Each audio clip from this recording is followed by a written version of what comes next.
What's up, Team Arlene Vlog sa aking mga new followers. Maraming salamat po sa inyong pagbibigay tiwala at lalo po doon sa mga followers, unfollowers, sinners at silent viewers. Dahil sa inyo po, kahit hindi po kayo talagang literal na sumusuporta sa akin, ando doon pa rin po at ramdam ko na kahit pa paano ay nabigyan nyo ako ng oras. So anyway, umuhugot na naman ako. So yan po ang binabahagi ko ngayon. Yan po ang amang video dito or actual video on the spot kung saan mapalad ako na sinama ako ng aking amo dito sa Hong Kong part po yan kung saan ay buwan ng mga strawberry. So ayan po, ayan kung makikita nyo mga nagkaano na sila, kumukuha, nag-harvest na po sila ng strawberry. Fresh na fresh po talaga yan, so per kilo po talaga or per tons po ang kanilang babayaran on the spot pagkatapos silang depende kung gusto nyo punuin yung basket, ganun.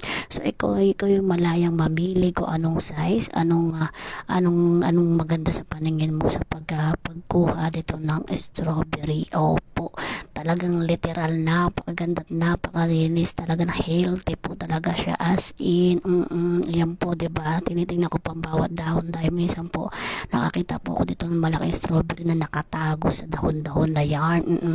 Talagang makikita mo kalat-kalat siya, meron sa gilid, meron sa ibabaw. So yun nga lang, medyo maputik ang aking dinadaanan.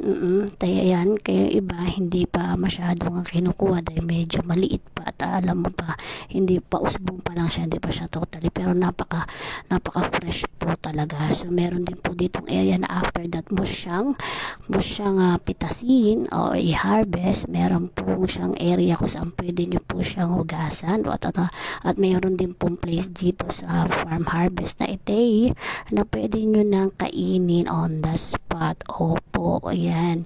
So talagang kahit ang bata ay talagang mag-i-enjoy at dagdag activities din po sa kanila ito para makita nila actual na kung paano mag-harvest o paano nila makita at paano umusbong ang mga strawberry. Dahil meron din po nag-guide sa amin kung ano po at paano at ang tamang paraan ng pagkuha ng strawberry. So hindi po basa-basa cut lang po tayo dyan para po hindi daw po madamay ang iba pong pausbong pa lang.